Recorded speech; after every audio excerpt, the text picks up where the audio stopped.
Matthieu chapitre 25, versets 14 à 18. Il en sera comme d'un homme qui partant pour un voyage appela ses serviteurs et leur remit ses biens.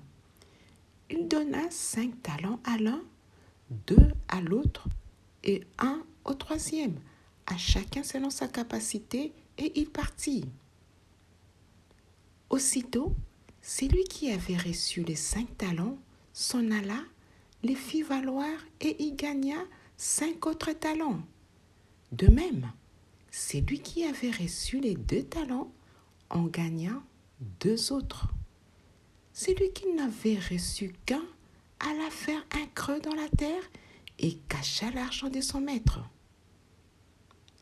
Ce qui a manqué à ses serviteurs qui a reçu qu'un talent et qui a préféré de les cacher dans la terre était de ne pas connaître le chemin pour aller faire valoir son talent, comme les 2 autres serviteurs sont allés vers la bonne direction pour le faire valoir.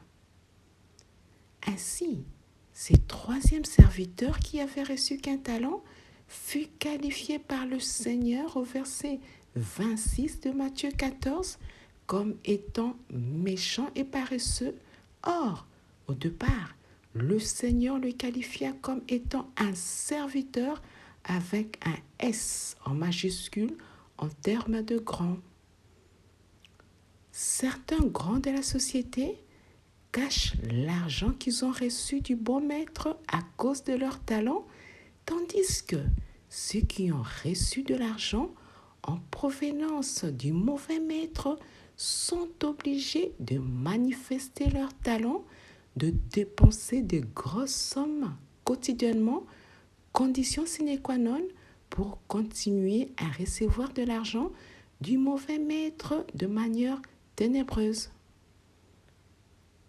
Comme le troisième serviteur, certains grands de la société vont cacher leur argent, leur talent financier sous la terre, notamment dans un endroit qui ne leur rapporte plus rien. Et parmi eux, certains ont trouvé le chemin dans l'art, dans l'immobilier, etc., afin de faire valoir leur talent financier. Pour conclure, Jésus est le chemin qui montre aux hommes la direction à prendre pour arriver au bon port, au bon endroit, à la bonne destination, à la bonne terre, afin de faire valoir leur talent et porter des fruits de bénédiction. Que cette vérité soit pour quiconque qui croit en lui.